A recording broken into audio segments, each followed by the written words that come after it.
Donc tout ce qu'on va développer on devra commencer en fait par une forme d'anonymisation. Ça c'est un mot très important. On va anonymiser systématiquement tout ce qu'on récupère. Et cette anonymisation, c'est pas juste un mot, il faut que ce soit quelque chose de démontré, de robuste, c'est-à-dire d'irréversible, c'est-à-dire qu'on ne peut pas remonter à la donnée origine une fois qu'elle a été anonymisée. Et c'est uniquement sur cette donnée-là qu'on va pouvoir travailler.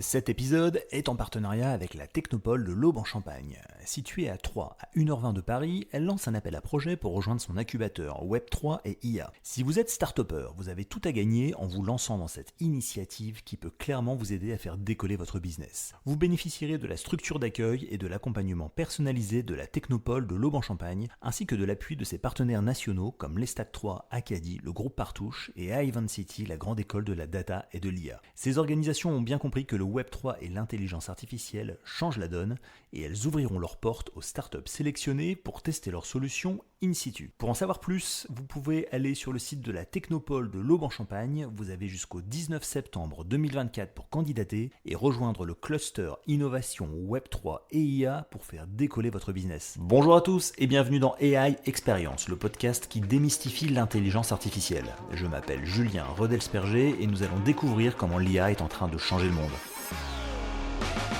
Et pour cela, j'ai le plaisir d'être accompagné par Laurent Gardès, qui est responsable de l'équipe IA au sein de la direction de la recherche de la SNCF. Aujourd'hui, nous allons donc parler de train, évidemment, mais aussi de la manière dont la SNCF travaille avec l'intelligence artificielle, et il y a beaucoup à dire. Bonjour Laurent, merci de participer à cet épisode d'AI Experience. Comment vas-tu? Bonjour Julien, je vais très bien, merci beaucoup. Merci de m'accompagner sur cet épisode. Alors, on va parler d'IA, on va parler de transport ferroviaire, et dans l'imaginaire un peu collectif, il est facile d'imaginer des trains autonomes à grande vitesse, des robots dans les gares, ou pourquoi pas des flux de passagers maîtrisés sans aucune attente, des incidents anticipés, etc. Alors, on va quand même quitter le monde de la science-fiction 2 secondes, mais est-ce que tu peux m'expliquer précisément sur quel domaine est-ce que travaille la SNCF en matière d'IA, et toi, quel est ton rôle au sein de ces projets? Oui, alors tout n'est pas complètement de la science-fiction, hein. C'est ça qui est intéressant dans la liste que tu proposes. Il y a des choses sur lesquelles on travaille déjà et qui ont déjà des applications assez concrètes. Alors je vais te donner quelques idées de sujets sur lesquels on a des travaux dans les équipes IA de la SNCF. Un sujet par exemple qui est très en vogue, c'est celui de la maintenance prédictive. Mmh. Donc c'est être capable d'analyser tout un tas de données qui sont produites par exemple un train, mais ça peut être aussi des capteurs qu'on va placer à différents endroits sur le réseau et à partir de ces données, de pouvoir prédire des défaillances avant qu'elles n'arrivent et avant qu'on ait des pas de maintenance classiques, on va dire. Donc ça permet d'optimiser cette maintenance. Donc ça, c'est un sujet qui permet de gagner en efficacité, en optimisation de nos ressources. On a aussi beaucoup de choses dans lesquelles on fait de l'IA pour optimiser la régulation du réseau, pour optimiser la circulation des trains. Donc, alors on parle d'optimisation, en fait, on cherche à minimiser, par exemple, les retards, on pourra en reparler, à travailler sur, la meilleure, adéquation entre l'offre et la demande, et cetera, et cetera. Donc là, il y a beaucoup de choses derrière ça. Il y a des sujets pour le service client, donc, on connaît tous, notamment les chatbots qui sont proposés par SNCF Connect, mais il y en a d'autres, il y en a qui sont faits aussi pour l'interne, qui sont faits pour nos agents. On a des sujets autour de l'analyse, des réseaux sociaux. Donc ça, c'est quelque chose qu'on regarde pour, écouter l'opinion, on va dire, les avis qui sont rendus par, nos voyageurs sur les réseaux sociaux. Alors les réseaux sociaux au sens très large, on va aussi regarder la presse, enfin voilà, on essaie de s'informer aussi, sur tous les canaux pour essayer d'avoir un retour, concret sur nos produits, sur nos offres. D'accord. Et pour tous ces cas d'usage, il y a un petit peu d'IA à chaque fois qui est, diffusée dans chacun de ces projets? Oui, un petit peu ou beaucoup, ça dépend des sujets, mais par exemple pour les réseaux sociaux, on fait, du traitement automatique du langage et on utilise des algorithmes, qui vont automatiquement, classer par exemple les différentes tonalités émotionnelles des messages. Donc on est capable de dire à un instant T, en temps réel, si, l'opinion est plutôt favorable ou défavorable à ce qui se passe, par exemple sur une ligne de Transilien ou sur une ligne de TER. On peut même avoir de l'information quasiment en temps réel, sur des incidents. Alors c'est un peu le paradoxe parce qu'on devrait être quand même au courant de nos incidents avant les voyageurs, mais parfois, on n'est pas voilà, il y a des choses qui peuvent se passer à l'intérieur des trains sur lesquelles on va être informé finalement presque en temps réel, sur les réseaux sociaux. C'est aussi une source d'information assez intéressante. D'accord et donc toi, je le disais, tu es donc responsable, de l'équipe IA au sein de la direction de la recherche de la SNCF. Ça veut dire quoi? Tu fais quoi et combien de personnes travaillent avec toi? Alors la direction de la recherche, c'est une direction qui est transversale, au groupe SNCF, donc on n'est pas dans une des filiales, la SNCF est découpée en plusieurs filiales. Il y a une filiale qui s'occupe des infrastructures, qui s'appelle SNCF Réseau, une filiale qui s'occupe des voyageurs, donc et de tous les trains, qui s'appelle SNCF Voyageurs et qui contient, TGV, Intercités, TER, et Transilien, donc toutes nos branches, voyageurs. Et donc nous, on est en transverse de ces différentes filiales et on va chercher, à creuser les sujets qui sont un petit peu plus amont, c'est-à-dire, amont au sens un peu moins mature. Donc c'est plutôt des sujets qu'on va travailler avec le monde académique. Donc on a des thèses, co-encadrées avec des laboratoires. On a des chaires sur lesquelles on participe, financièrement et qui nous permettent d'avoir accès à des travaux de recherche, ce genre de choses. D'accord, donc ça veut dire que les projets sur lesquels tu travailles, peut-être qu'on les verra concrètement dans quoi? 5 ans, 10 ans ou c'est Oui, alors c'est ça, on travaille sur un temps, moyennement long, on va dire à 5 ans. Une thèse, toi, c'est 3 ans, donc ça donne des résultats en cours de route et puis en général, on a des résultats avant la fin, voilà. Mais on est sur ces durées-là en général. Alors on a évidemment des sujets plus court terme, ça dépend un peu, de ce qui nous est demandé, hein. On travaille aussi en direct avec certains métiers. On n'est pas que dans de la recherche, exploratoire, heureusement. Donc on a de temps en temps des projets un peu quick win, on va dire, sur lesquels on va avoir des résultats dans les mois, dans quelques mois et puis d'autres plus long terme sur lesquels on travaille un peu sur un travail de fond, une mise de fond qu'on va faire. Je pense par exemple à nos travaux, sur l'IA de confiance. Ça, c'est des travaux qui sont nettement plus, amont, avec des maturités beaucoup plus basses que d'autres sujets comme par exemple ceux dont on a parlé sur la supervision, des circulations ou sur la maintenance prédictive. d'accord, OK, très bien et dans ton équipe, on retrouve quel type de profil? Plutôt ingénieur, scientifique? Alors c'est plutôt des ingénieurs avec souvent des doctorats, enfin voilà, des gens qui ont un profil, quand même assez recherche.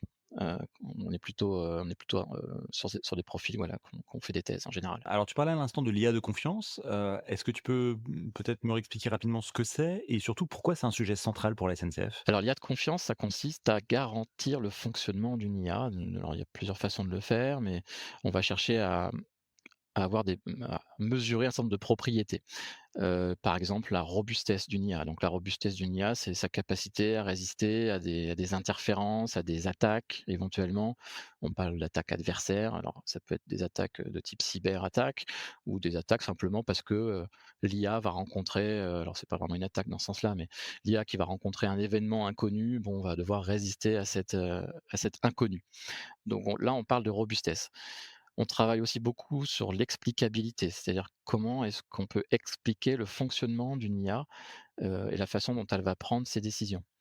Alors, on a plusieurs sujets, par exemple, quand on fait une brique de détection des obstacles pour un train, qui pourrait avoir cette brique d'assistance à la conduite, on veut que la brique de détection d'obstacles, elle fasse pas, de faux positifs, qu'elle soit capable en revanche, de bien détecter quand il y a un problème, de pas rater, trop pas trop même, voire pas du tout, d'obstacles réels. Et ce de façon à pouvoir, arrêter le train en toute sécurité et parfois même mieux que ce que pourrait faire un humain parce qu'on a des limitations, hein, forcément, l'œil humain, il a des limites et la machine, dans certaines circonstances, peut faire mieux. Elle peut aussi faire moins bien que l'humain, hein, donc c'est pour ça que c'est un travail, complémentaire d'assistance et c'est ça qui est intéressant, c'est de pouvoir améliorer la sécurité tout en maintenant, un travail intéressant pour le conducteur et un travail, confortable, on va dire. Est-ce qu'une IA de confiance doit forcément être une IA française ou européenne? Est-ce qu'on parle un peu de souveraineté, numérique dans ton métier? Alors on en parle, alors la SNCF, elle a son propre, cloud, on va dire, hein, sur lequel on travaille tous, qui est hébergé, alors il me semble que c'est Azure, hein, essentiellement, il n'y a pas que Azure, mais c'est essentiellement Mmh. Microsoft.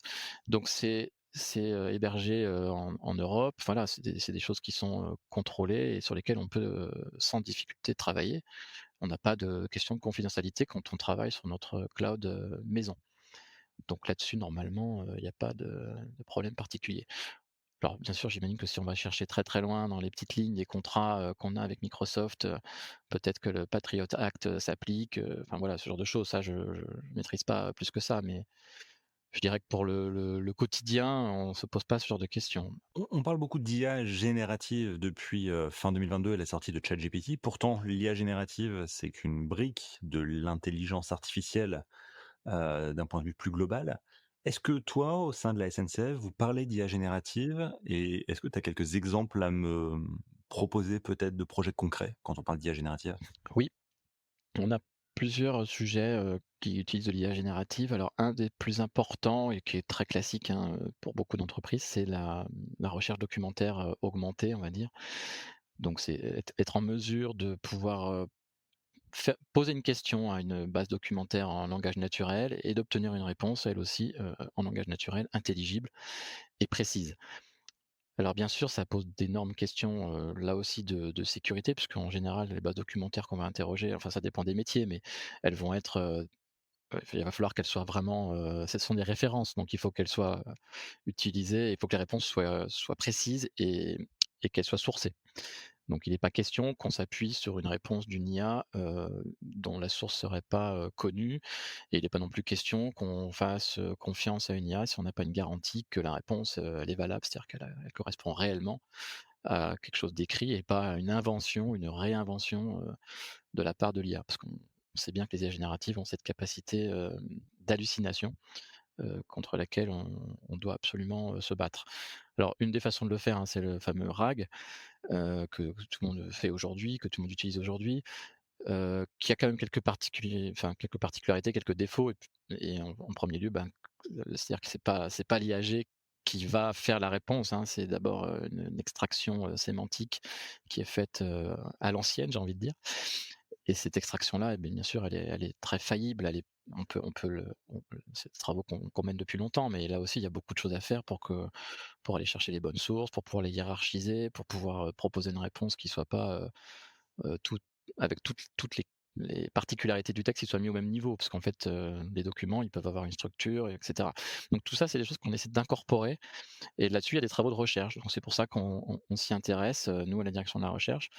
Voilà, il s'agit pas juste de faire du RAG, en prenant un truc sur étagère et hop, ça va marcher. Non, c'est pas si simple que ça, et dans les faits, il y a pas mal de choses à faire encore pour que ces outils-là soient au niveau de sécurité et de, qualité qu'on attend, dans un groupe industriel, voilà. Donc j'imagine que vous utilisez pas ChatGPT ou Mistral. Vous avez votre propre LLM ou vous utilisez des LLM existants? Alors on utilise des LLM existants parce qu'on n'est pas en capacité de réentraîner nos propres LLM, mais bien sûr on s'appuie sur des modèles qui sont open source, qu'on peut déployer sur nos infrastructures et qu'on peut éventuellement fine-tuner. Alors pour l'instant, je crois que ça se fait pas beaucoup, mais c'est aussi une approche qu'on pourra avoir, dans l'avenir. Voilà, il y a différentes, pistes qui sont explorées. Et concrètement, c'est utilisé comment? C'est je pense à je sais quoi, un mécanicien qui doit intervenir sur un train, qui a besoin d'une info? Quelqu'un qui aujourd'hui aurait besoin d'accéder à une documentation métier et qui va le faire, un peu à l'ancienne, en faisant des recherches par mots-clés, qui va extraire les sections qui l'intéressent d'un document, et qui va ensuite, se construire une procédure, qui va bien adapter à la situation, et voilà. Donc ça, c'est quelque chose qui est fait aujourd'hui comme ça, et on voit bien que tout ce que je viens de décrire là, c'est sujet à chaque étape à des erreurs, à des oublis, à des incompréhensions, donc c'est très important qu'on puisse améliorer ça. Ça ferait gagner beaucoup de temps à nos techniciens et à nos opérateurs, et ça améliorerait finalement au global, à la fois la sécurité, puis le temps, que l'on passe à chercher les bonnes procédures, à chercher les bonnes façons de faire. Alors on pense notamment à la maintenance du réseau, hein, quand il faut changer, par exemple, un aiguillage, bah, il y a une procédure, hyper compliquée, qu'il faut suivre, à la lettre, il y a tout un tas de paramètres à prendre en compte, ça dépend de milliards de choses, de l'endroit où c'est, de la température, enfin, voilà, de 1000 choses, et tout ça, il faut l'intégrer, et c'est pas simple du tout. Voilà, c'est un exemple, hein, mais des procédures, on en a beaucoup.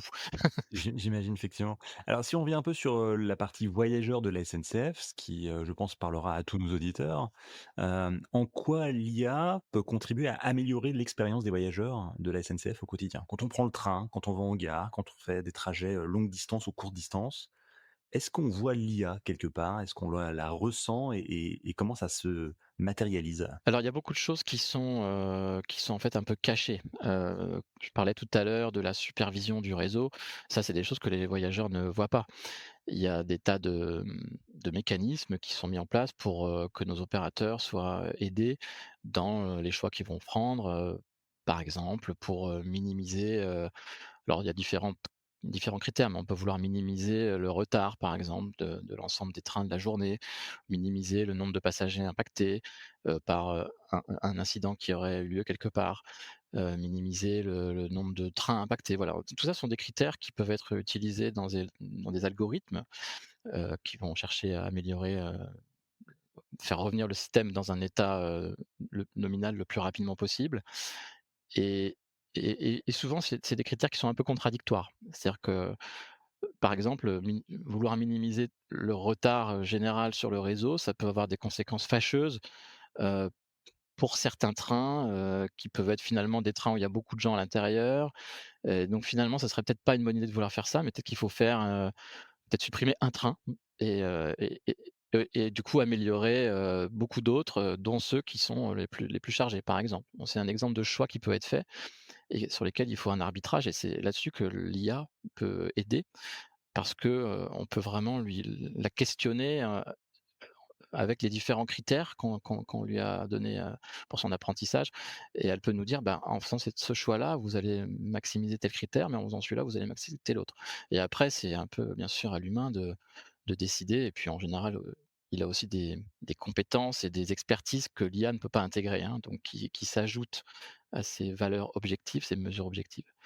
Donc ça, c'est quelque chose que le voyageur ne voit pas, mais qui participe beaucoup de son confort, enfin son confort, c'est un grand mot, mais en tout cas le fait que le train arrive à l'heure, ça fait partie des attendus les plus importants de la SNCF, qu'on attend de la SNCF. Mmh. Donc c'est quelque chose sur lequel on met évidemment beaucoup d'efforts et d'intelligence artificielle.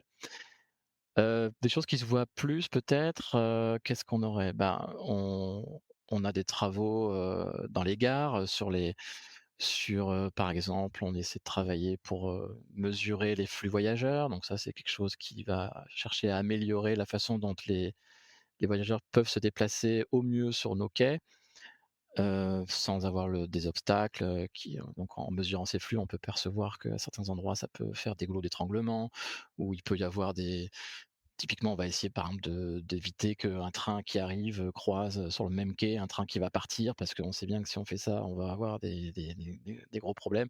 Donc ça s'intègre aussi dans les algorithmes, qu'on va développer bah, pour justement choisir où est-ce que les trains vont aller, sur quel quai dans les gares, par exemple. J'ai vu passer il y a pas très longtemps sur les réseaux sociaux, une image d'un train, je sais plus où est-ce que c'était, mais où il y avait un système d'IA et des capteurs qui est en mesure de dire: «Tel wagon est plus rempli qu'un autre, donc dirigez-vous plutôt sur le wagon le moins rempli pour avoir de la place». C'est ça, hein? Tout à fait. Alors ça, c'est quelque chose qui est arrivé effectivement dans les mois, dans les années, très récentes. On parlait même en termes de mois. On a développé une capacité, aujourd'hui à connaître le nombre de voyageurs qu'on a dans nos trains. Alors ça paraît un peu bête dit comme ça, parce qu'on pense tous, bah, au TGV, on a une place réservée, donc là forcément on connaît le nombre de gens qu'on a dans les trains. Mais c'est pas du tout vrai pour, Transilien ou pour TER par exemple, où là on n'a pas cette, logique de place. Donc on a besoin de mesurer les gens qui rentrent et qui descendent des trains et là, il y a plusieurs techniques qui sont déployées. Alors la plus récente, c'est celle des trains qui comptent eux-mêmes les gens qui montent et qui descendent. Donc ça, c'est des capteurs qui sont au niveau des portes de ces trains. Donc on a ça notamment en Île-de-France, je crois qu'il y a certains TER aussi qui ont ces techniques-là, les TER les plus récents. Donc ça, c'est évidemment, le graal entre guillemets, puisque là, on a un chiffre qui est donné, à chaque gare, on peut savoir combien de gens sont montés, combien de gens sont descendus. C'est relativement précis, de toute façon, on n'a pas besoin d'avoir une précision, millimétrique, hein. Ce qui nous intéresse, c'est de savoir si le wagon est très plein, moyen plein, un peu plein et c'est le genre d'indication qu'on va, donner aux voyageurs sur les quais avec des codes couleurs, jaune, rouge, vert. Et on est capable de faire cette mesure par porte, c'est-à-dire qu'on peut donner, telle voiture, elle a telle charge et telle autre, elle a telle autre. Alors ça paraît, simple, mais en fait, ça l'est pas tant que ça, parce que les gens peuvent se déplacer à l'intérieur du train. Les rames les plus récentes sont des rames qu'on appelle BOA, donc on peut se déplacer à l'intérieur. Donc il faut complémenter cette mesure des gens qui montent et qui descendent avec un travail, alors c'est des analyses mathématiques qui sont utilisées pour prédire en quelque sorte le déplacement des gens à l'intérieur du train.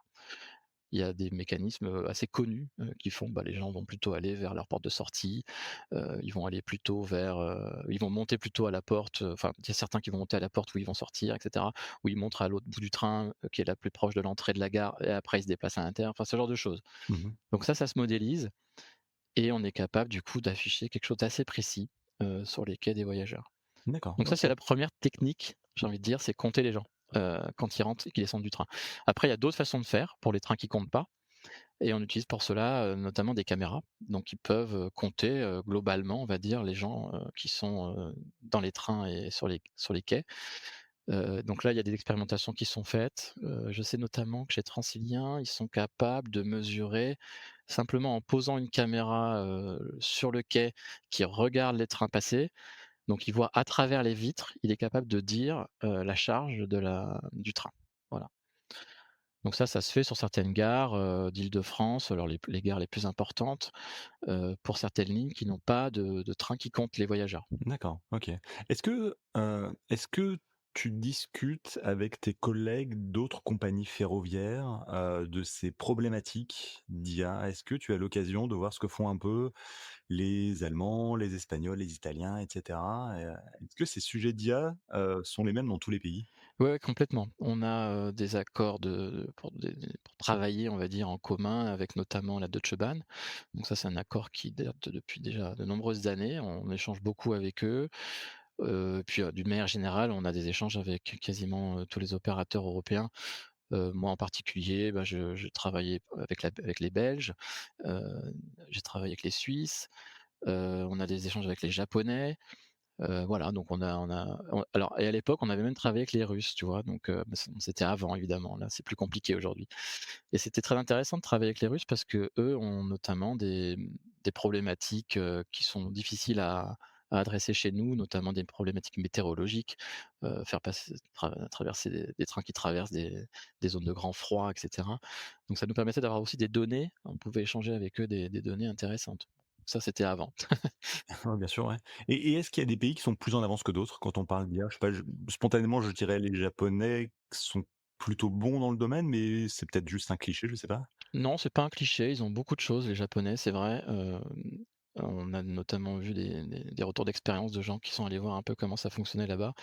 Effectivement, ils vont assez loin sur les sujets vidéo, sur les sujets d'analyse, de flux, ce genre de choses, ils sont très bons. Heu, donc et d'une manière générale, les pays asiatiques sont assez avancés, hein, sur ces questions-là. Donc effectivement, on a des choses à apprendre, mais on n'a pas non plus à rougir, hein. On est pas mal. On a des choses aussi, dans la maison qui les intéressent et c'est d'ailleurs pour ça qu'on a des échanges avec eux et qu'ils nous disent pas: «Vous savez rien faire, allez voir ailleurs». Non, non, pas du tout. On est quand même sur un pied d'égalité, j'ai envie de dire. Voilà, on est simplement meilleurs dans certains sujets, eux, ils sont meilleurs dans d'autres, Mais voilà. en tout cas, tu me confirmes que l'IA, c'est un sujet qui intéresse toutes les compagnies, ferroviaires du monde? Ah oui, oui, totalement, bien sûr, oui, oui. Oui, on peut pas faire abstraction, ça fait quand même gagner, beaucoup «d'argent» entre guillemets. Bon, j'aime pas trop parler d'argent, mais quand on fait de la maintenance prédictive, c'est quand même dans l'objectif de minimiser, les coûts de maintenance. Quand on fait, après il y a des choses qui se mesurent pas en argent, hein, bien sûr la satisfaction des voyageurs, c'est quelque chose qui se mesure pas, de manière très tangible, mais c'est sûr que si les gens sont contents de prendre le train et s'ils ont une forme de confiance dans le ferroviaire, dans le fait que le train va pas être en retard et cetera, c'est évidemment un bonus, hyper important pour tout le monde. Alors les Japonais là-dessus sont clairement devant nous, hein, je vais pas, noyer le poisson sur la gestion des retards. Mais alors c'est pas sur la gestion des retards d'ailleurs qu'ils sont meilleurs, c'est sur le fait qu'il n'y ait pas de retard et les raisons sont souvent, d'ailleurs assez, simples, hein, enfin, c'est pas des raisons très, très, compliquées à comprendre. C'est simplement une histoire d'investissement en fait, hein, dans le réseau.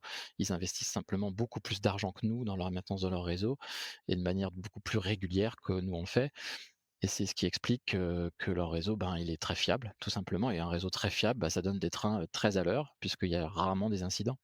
C'est, assez simple, en fait. OK, très intéressant. Et puis il y a aussi, il faut quand même le mentionner, une certaine forme de discipline. C'est-à-dire que nous, on a aussi beaucoup de retards qui sont liés à des indisciplinarités, je sais pas comment on dit, des incivilités, voilà, je cherchais le mot, des incivilités, le nombre de fois où on a des gens sur les voies, et ça c'est des problématiques, quotidiennes, hein. En Île-de-France, on a ça tous les jours, et quand, ça arrive, bah, il faut arrêter tous les trains dans une zone donnée. Enfin, c'est extrêmement coûteux en termes d'exploitation et en termes de OK. retard. Alors Ça, pour le coup, on le voit moins au Japon. tout à l'heure, Laurent, tu parlais des réseaux sociaux et de la manière dont l'IA pouvait essayer de vous aider à comprendre, le ressenti des voyageurs. Est-ce que tu peux juste m'en dire plus? Comment ça fonctionne et comment vous traitez ces sujets? Alors là, l'idée, c'est de voir une mesure, alors, qui on va essayer, par exemple, de donner un nombre de niveaux d'émotions. Alors on va chercher des émotions type colère, des émotions de joie, des émotions de frustration, des émotions de comment, ouais, bon, en général, voilà, ça se résume un peu à ça, hein, l'énervement, voilà. Mmh. Donc on va catégoriser de façon automatique, hein. Le but, c'est que ça soit fait automatiquement, que ce soit pas un humain qui soit obligé de lire, des milliers de tweets, et ça, on peut le faire, en discriminant, le type de ligne, le type de voilà, de transport. Ça peut être, on peut par exemple choisir, les intercités de nuit. Donc on va faire une étude sur les intercités de nuit, donc les fameux trains de nuit qui ont été réintroduits. Et ça, on va proposer ce travail à la direction Intercités, et ça va pouvoir les aider à comprendre quels sont les attendus de nos clients, qu'est-ce qu'ils trouvent qui va pas, donc on va quand on a ces messages et ces tonalités, après on peut essayer de trouver, les thématiques. Là aussi, c'est un travail qu'on peut faire de manière automatique. Donc on peut par exemple trouver, bah, il y a une thématique autour du bruit. Les gens, trouvent que ça fait trop de bruit, voilà. Il peut y avoir une thématique autour de l'hygiène, il peut y avoir une thématique autour des correspondances parce que telle ou telle correspondance, elle a pas été assurée, voilà. Il y a plein de choses qui peuvent remonter et qui nous permettent de mettre les efforts, à l'endroit le plus opportun.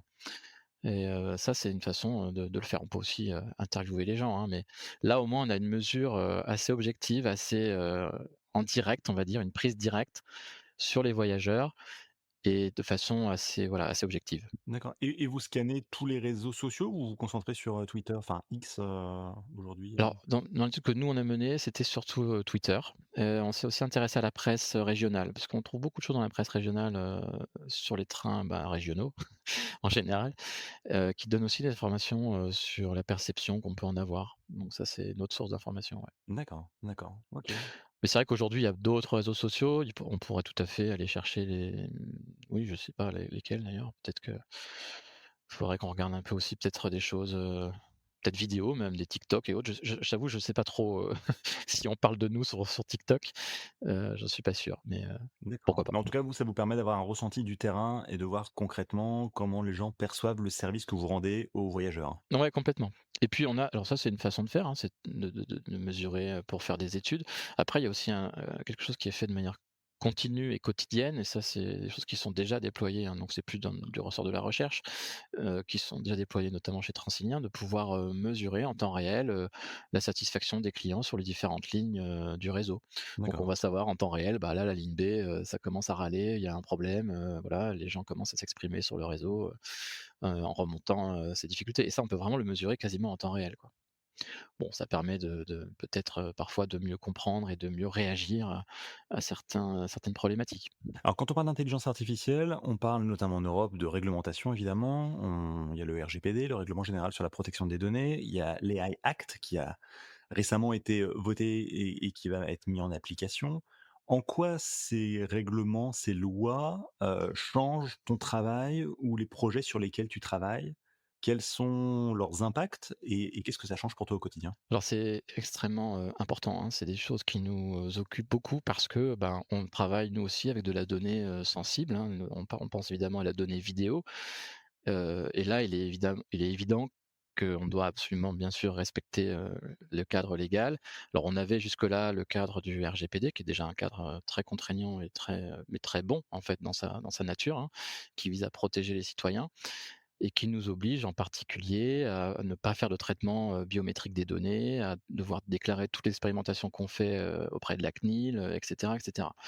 Donc tout ça, on se l'applique bien sûr, comme il faut et on fait très attention et donc ça a des conséquences très directes sur la manière dont on fait, ces travaux-là et dont on mène notre recherche. Parce que, bah, quand il s'agit de, par exemple, compter des gens, ben, on va le faire avec des analyses non biométriques. Il ne s'agit pas de reconnaître chaque visage de chaque personne, ça n'aurait aucun sens de toute façon. Mais même si on voulait le faire, voilà, c'est strictement interdit par la loi. Donc tout ce qu'on va développer on devra commencer en fait par une forme d'anonymisation. Ça, c'est un mot très important. On va anonymiser systématiquement tout ce qu'on récupère et cette anonymisation, c'est pas juste un mot, il faut que ça soit quelque chose de démontré, de robuste, c'est-à-dire, d'irréversible. C'est-à-dire qu'on peut pas remonter à la donnée origine une fois qu'elle a été anonymisée et c'est uniquement sur cette donnée-là qu'on va pouvoir travailler. Et donc, si tu prends le cadre de la vidéo, comment tu anonymises des données vidéo? C'est-à-dire que tu remplaces les gens par des formes abstraites, c'est ça? Oui, c'est ça. C'est ça. Alors, il faut enlever toutes les données biométriques. Alors les données biométriques, c'est bien sûr les données du visage, les vêtements, le tatouage, tout ce qui peut permettre de reconnaître une personne, mais ça va plus loin que ça. La démarche, c'est aussi une donnée biométrique, c'est-à-dire qu'on est, en mesure de reconnaître quelqu'un simplement par sa démarche, donc il faut aussi supprimer, ces éléments-là.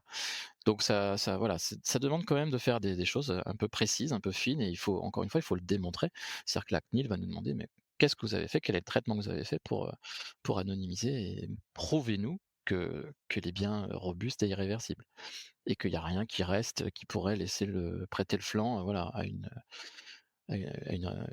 à un retour en arrière, une réversion, je sais pas comment on dit, qui permettrait à quelqu'un de malveillant de retrouver des données d'origine, enfin des D'accord. données personnelles, quoi. Et la mise en application de l'AI Act, ça va changer quoi pour ton équipe au quotidien? Alors les Act, la mise en application, elle n'est pas encore, évidemment extrêmement claire. Ce qui est sûr, c'est qu'on a un certain nombre de cas d'usage qui ont été, estampillés comme interdits, donc ceux-là, bon, bah, il était déjà en fait, dans les faits, il était déjà, hein, mais au moins, on n'a pas à se poser de questions, on n'a pas à tergiverser. Il y a un certain nombre de cas d'usage qui sont interdits. Et il y en a un certain nombre d'autres qui sont considérés comme à haut risque, donc ceux-là, ben, il faut travailler dessus, il faut faire des dossiers, il faut prouver que l'intention qu'on a, elle est valable, que ça va rendre un service, qu'on n'est pas là pour faire, tel ou tel, flicage, que ça va pas être un moyen détourné de faire, quelque chose qui serait contraire, aux intérêts des voyageurs, donc voilà. Donc ça, c'est des choses sur lesquelles on va devoir instruire, je pense, beaucoup plus, finement des dossiers qu'on ne le fait jusque-là. Même si on a déjà beaucoup de choses à produire, hein, quand il faut demander une autorisation, sur des sujets sensibles. Mais ça va devenir effectivement peut-être un peu plus lourd, un petit peu plus, complexe à faire. Mais j'imagine qu'il y aura de plus en plus aussi d'organismes qui vont, être, missionnés pour nous aider à faire ça, en fait. Ça va aussi donner lieu à des nouveaux business, hein, de gens qui vont, pouvoir nous aider à garantir qu'on respecte les AI Act, qu'on a bien, toutes les bons documents, les bonnes pratiques. Hem et puis on travaille aussi, ça c'est quelque chose qui est très important, les AI Act, ils donnent un peu des guides, des directives, hein, ils donnent des bonnes intentions, on va dire, mais derrière, il va falloir aussi qu'on trouve la façon de réaliser ces bonnes intentions et c'est là-dessus qu'on travaille aussi quand on fait de l'IA de confiance. Quand on travaille sur l'explicabilité, la robustesse, ben, en fait, on répond à une manière réelle, technique, à des demandes qui sont faites dans les AI Act. Et on est capable, une fois qu'on a déployé ces systèmes, de répondre avec beaucoup de voilà, quelque chose de très concret. Bah, voilà, ce modèle, il est explicable et on a les explications de chaque décision qui est prise et quand on regarde les explications, on peut démontrer que la décision, elle était prise pour des bonnes raisons et elle n'a pas été prise sur, quelque chose qui serait, un biais, en fait, dans les données d'apprentissage ou qui serait dans Tout doit être ultra documenté, en fait, hein? oui, ça va être beaucoup de paperasse, mais aussi beaucoup de travail, de fond, hein. C'est ça que je suis en train d'essayer de dire, c'est qu'on ne peut pas se passer à un moment donné d'avoir des solutions concrètes pour répondre, à tout ça. Ça sera pas juste du paplard, quoi. Ça suffira pas de décrire des bonnes intentions. Il va falloir qu'on soit capable de démontrer que tel ou tel système, il est robuste, qu'il répond bien aux exigences de sécurité, X ou Y. Et nous, en plus, dans le ferroviaire, on a une exigence supplémentaire, c'est que certains de nos systèmes doivent être certifiés. C'est-à-dire qu'on ne fait pas rouler un train aujourd'hui qui n'a pas reçu une certification et c'est des certifications qui sont du même niveau que celles qu'on a dans l'aérien ou dans le nucléaire. C'est des niveaux d'exigence de sécurité qui sont extrêmes. On parle, de 10-9, erreurs, moins de 10-9 erreurs par heure de fonctionnement. C'est-à-dire, sur 1 milliard d'heures de fonctionnement d'un système, il faut qu'il fasse moins d'une erreur Faut le garantir. C'est pas juste, on l'a mesuré, en faisant tourner des trains. Non, il faut garantir ça. Alors l'IA, on sait, ça impacte le travail, du quotidien. Il y a des facteurs humains qui sont à prendre en compte. J'aimerais qu'on parle un peu de transformation humaine, de changement humain. Est-ce que c'est difficile aujourd'hui à la SNCF de parler d'IA, dans une entreprise qui historiquement a une culture forte? Est-ce que est-ce que tu accompagnes les équipes au changement? En clair, comment est-ce que les, heu, travailleurs de la SNCF perçoivent ce sujet de l'IA aujourd'hui? Oui, donc moi je suis en général agréablement surpris de la façon dont les personnes avec qui on travaille reçoivent, nos travaux et je pense que ça tient beaucoup au fait qu'on les présente de façon, intelligente et qu'on n'est pas là en train de leur dire: «Bah, on va remplacer tel ou tel opérateur, on va, faire les choses à votre place». C'est pas du tout l'idée, des systèmes qu'on développe.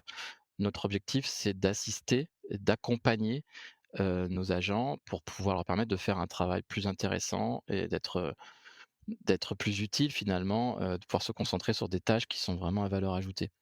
Donc on pense par exemple à ce qu'on peut faire pour l'aide à la surveillance, des différents écrans qu'on a dans nos postes de sécurité. On pense à la supervision des trains. Là, on voit bien qu'aujourd'hui, il y a des problématiques, qui vont aller en augmentant de gestion de ce réseau très complexe qui est, le réseau ferré, national et en particulier dans les zones denses comme la région parisienne. Le moindre grain de sable peut avoir des conséquences vraiment très importantes. Donc là-dessus, nos opérateurs, ils ont besoin d'être, accompagnés, d'être assistés pour pouvoir gagner en efficacité, pouvoir prendre de meilleures décisions, les prendre plus rapidement et qu'on soit capable, voilà, d'être à l'écoute aussi de leurs besoins. Donc ça, c'est aussi des choses sur lesquelles on travaille, de construire avec eux, en fait, les réponses les outils qu'on va déployer. Et est-ce qu'il y a des formations, qui sont, proposées justement au sein de la SNCF, pour acculturer, les personnes à l'intelligence artificielle? Alors oui, il y a des formations. Alors ce qui est sûr, c'est qu'il y a des formations en interne, j'en vois régulièrement passer, qui sont, voilà, de différentes natures. Là, c'est vrai que sur les IA génératives, on a vu qu'il y a un engouement général autour de ces, systèmes et là, il y a la direction a tout de suite mis en œuvre des formations en interne pour faire des meilleurs prompts, pour pouvoir utiliser ces systèmes de manière, plus sécurisée et cetera. Et après, d'une manière générale, voilà, après non, ça dépend un peu des métiers, hein. On va dire qu'il y a des métiers qui sont plus, en ligne avec, les travaux qu'on mène, que d'autres. Hem Mmh. et c'est vrai mais on travaille avec pour le coup, on travaille avec tous les métiers, hein. Donc nous, on a des travaux, on travaille très directement avec certains conducteurs, on va travailler très directement avec certains opérateurs, voilà et ça nous permet, déjà de comprendre quelles sont les problématiques qu'ils peuvent avoir au quotidien et sur quoi on va pouvoir les aider, sur quoi l'IA pourrait avoir une valeur ajoutée pour eux. Donc c'est très important de maintenir ces liens avec le métier et encore une fois, on est plutôt bien accueillis, hein. On vient pas nous recevoir avec un coup de pied aux fesses en disant: «Non, non, fuyez, on veut surtout pas, voir, ce que vous faites». Non, non, c'est pas du tout ça. Il y a quand même une prise de conscience générale comme quoi l'IA est en train de faire évoluer un peu les différents métiers, mais pour améliorer les choses, hein, pour améliorer le service, pour améliorer l'expérience. Ouais, exactement, et encore une fois, c'est la façon dont on propose les choses. On pourrait être beaucoup plus, je sais pas, disruptif en disant: «Bah, là, on va faire, fonctionner un truc, ça sera une machine toute seule qui fera ça». Mais ça n'apporte rien, en fait. C'est même souvent très contre-productif. C'est-à-dire déjà, on va pas forcément y arriver parce que c'est pas du tout, si facile que ça de remplacer l'humain, et puis, au final, on perdrait probablement beaucoup bah, d'appui du terrain sur ce qu'on va faire. On perdrait beaucoup peut-être même de performance parce que ces systèmes dont la performance est pas vraiment garantie aujourd'hui et ce qu'on mesure, c'est qu'au contraire, ce qui marche bien et ce qui va être de plus en plus important, c'est ce qu'on appelle le man-machine teaming en anglais. C'est vraiment le lien homme-machine. Donc on a beaucoup de travaux là-dessus, beaucoup de travaux sur cette interface entre l'homme et la machine. L'explicabilité, par exemple, ça fait partie des choses qui sont aussi dans cette thématique-là. D'être capable qu'une machine explique à l'humain, ce qu'elle fait, c'est hyper important. Alors, au début de l'épisode, Laurent, j'évoquais un peu de la science-fiction, mais en réalité, pas tant que ça. On parlait des trains autonomes à grande vitesse, on parlait des robots dans les gares, etc. Si on se projette un peu dans le futur, à quelle échéance tout ça, ça pourrait arriver et plus globalement, à quoi va ressembler le transport pardon, ferroviaire nourri à l'IA dans 5 ans, 10 ans ou 15 ans? Ouais, alors c'est une très bonne question, hein. C'est pas simple de se projeter sur, l'autonomie, les trains autonomes, alors c'est des sujets qui sont bien sûr regardés. Hem, Moi perso, enfin ça c'est un avis vraiment qui n'engage que moi, je vois pas, des trains de voyageurs autonomes, à très court terme, hein. On n'est pas du tout dans une, appropriation de cette technologie comme pourrait l'être l'automobile, par exemple.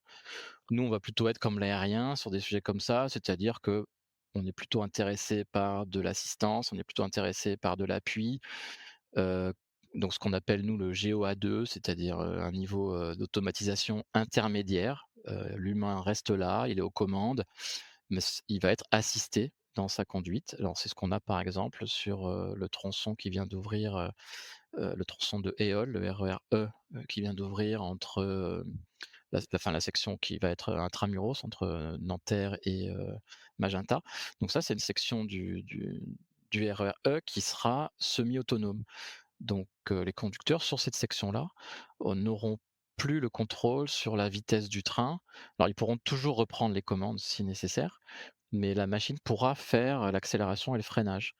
Et ça permet, ce genre de mécanisme, d'optimiser sur un tronçon qui va être crucial, hein, parce que c'est un tronçon sur lequel on va faire circuler beaucoup de trains, à l'heure, beaucoup plus qu'on ne peut le faire aujourd'hui. Et c'est grâce à cette automatisation, partielle qu'on arrive à faire circuler plus de trains, heu, tout en maintenant le même niveau de sécurité que celui qu'on a Parce que aujourd'hui. spontanément, on peut se dire sur des trains grande vitesse, on n'a pas du tout les mêmes problématiques avec la voiture où tu as des croisements, tu as des piétons, tu peux avoir des travaux et cetera. Le train, il roule, il est sur les rails. Est-ce que c'est si compliqué que ça de faire un train autonome? Alors spontanément, on pourrait se dire ça, ce qui est compliqué en fait, c'est surtout la certification de ces systèmes. Comme je le disais tout à l'heure, l'IA aujourd'hui, c'est un système qui n'est pas garanti, mais en aucune façon. C'est-à-dire que c'est même pas un petit peu garanti, non, c'est rien garanti, 0. Et il y a vraiment des travaux, longs et difficiles qui sont menés et qui vont être menés pour pouvoir, obtenir des garanties de fonctionnement sur une IA. Donc de ce point de vue-là, déjà, on est assez loin du compte et c'est un sujet qui pourrait être aussi celui de l'automobile, mais visiblement ça l'est moins, mais parce qu'il y a pas, ces exigences de certification. En tout cas, elles sont pas du même niveau que celles qu'on pourrait avoir dans l'aérien ou dans le ferroviaire. Hem, Maintenant, il y a des systèmes, voilà, qui vont automatiser une certaine partie des choses. En Europe, on a, un système qui s'appelle ERTMS, qui vise justement à ce que tous les trains, européens, et en particulier les trains à grande vitesse, s'accordent sur une façon en fait de gérer les espacements entre les trains, de gérer leur, courbe d'accélération-freinage, de gérer la supervision finalement du trafic sur ces lignes. Et ça, c'est des systèmes qui automatisent en quelque sorte certaines des fonctions qui sont aujourd'hui, faites par l'humain. Et c'est ce qui va permettre à terme, là encore, d'augmenter les fréquences, et le nombre de trains sur ces lignes, sans changer l'infrastructure. Alors il y a quand même besoin de changer un certain nombre de choses parce que RTMS, ça suppose de rajouter des balises notamment, tout un tas de systèmes, télécoms, au niveau de la voie. Mais une fois que c'est fait, et l'Europe nous impose, hein, à tous, tous les opérateurs, européens ont cette obligation, ça nous impose, voilà, d'être conformes à ces systèmes et de pouvoir ensuite, assister du coup la conduite et la rendre beaucoup plus optimale. D'accord. Des robots dans les gares, est-ce que c'est quelque chose qui pourrait arriver? Alors les robots dans les gares, ça pour le coup, on avait fait des expérimentations il y a quelque temps, c'est pas encore, d'actualité, non. Non, non. Alors on a des travaux sur des robots, dans notre direction, mais qui sont plutôt des robots qu'on va utiliser pour la maintenance. Typiquement l'accès à des zones difficiles, par exemple, on a des robots qui peuvent aller voir sur les toitures des trains, qui peuvent, aller vérifier un certain nombre de choses, voilà, c'est ce genre de projet qu'on va avoir, donc plutôt côté maintenance. Donc là encore, des choses qui sont relativement invisibles pour le grand public, mais sur lesquelles on travaille. D'accord et dans 15 ans, ça va ressembler à quoi la SNCF, avec l'IA? Déjà, faut avoir en tête que le système ferroviaire, ça change de façon, relativement lente, et pour une raison très simple, c'est que un train, ça dure au moins 40 ans. Donc quand on achète un train Alstom, déjà ils mettent, N années à le produire. Bon déjà on met un certain temps de nous à le spécifier, ils mettent N années à le produire et ensuite on va l'avoir «sur les bras» entre guillemets pendant 40 ans. Alors il peut y avoir des mises à jour, en cours de route, en général au bout de 20 ans, il y a une grande mise à niveau qui est faite, à mi-vie on va dire. Mais globalement, il faut partir sur cette durée-là. Donc l'évolution qu'on peut faire du système ferroviaire, elle est de toute façon relativement lente. Et là, je parle des trains, mais les rails et les caténaires, c'est encore plus long. On a en Île-de-France des rails et des caténaires qui ont un siècle d'ancienneté. Alors bon, c'est pas ce qu'on a de mieux évidemment. On cherche à les remplacer, au plus vite et il y a des campagnes, très, très longues de remplacement et de mise à niveau de notre réseau. Mais voilà, il faut avoir ces ordres de grandeur en tête. Donc là, tout à l'heure, je parlais de RTMS, bah, ça, c'est des choses qui vont prendre, 10, 20, 30, 40, 50 ans à déployer, en fait, sur l'ensemble du réseau. Donc quand on parle sur des durées comme ça, tu me demandes comment ça sera dans 15 ans, bah, j'ai envie de te dire, ça sera très probablement encore assez proche de ce que tu connais aujourd'hui. On aura le nouveau TGV, le TGVM là qui commence à arriver, on vient de recevoir les premières rames, donc celui-là, bah, il sera largement déployé. On aura vraisemblablement plus de trains, on fera tourner plus de trains parce qu'on aura le RTMS qui sera un peu déployé. On aura, j'espère, plus de trains de fret, ça c'est vraiment un souhait qu'on a tous, mais qui est vraiment difficile à réaliser. J'espère qu'on arrivera à le réaliser. Bon, mais voilà, tout ça, ne dit pas forcément beaucoup où est-ce qu'on aura de l'IA. Il y en aura un peu partout en fait. D'accord, et justement peut-être une dernière question pour conclure. Tu parlais du fret à l'instant, on n'en a pas beaucoup parlé, mais c'est un sujet sur lequel tu travailles toi aussi? Le transport de marchandises? Assez peu, mais on a des équipes qui travaillent plutôt sur la partie optimisation. Alors c'est d'autres techniques que le machine learning. Mmh. Mais, le fret, oui, c'est un sujet, hyper important. Alors on a beaucoup, beaucoup de mal à faire de l'argent avec le fret, hein. C'est évidemment une activité difficile à rentabiliser, pour différentes raisons, hein, mais, bon, c'est voilà, c'est mécaniquement assez difficile. Donc, bien sûr, ils sont très demandeurs de systèmes qui optimisent les performances de tout ça.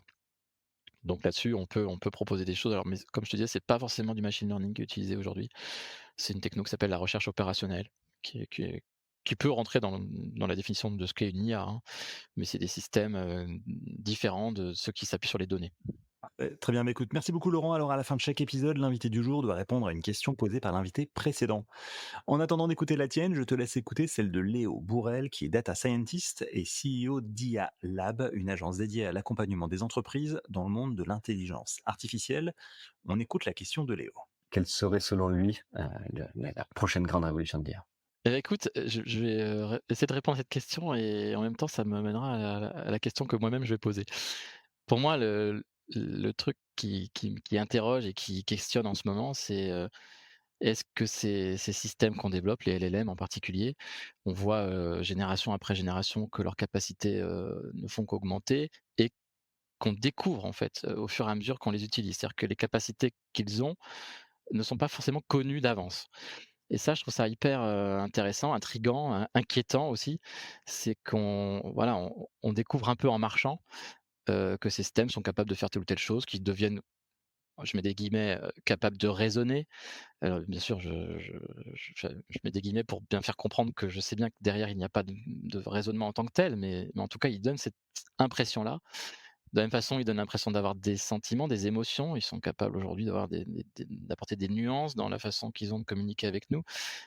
Donc pour moi, c'est un peu ça le prochain niveau du game, hein, c'est d'avoir des machines qui sont vraiment complètement indiscernables finalement, d'un humain, le fameux test de Turing, mais là, cette fois-ci, on vraiment réussi dans toute sa complexité et dans la durée. C'est-à-dire d'être capable de parler des heures à une machine sans être capable de comprendre qu'il s'agit d'une machine.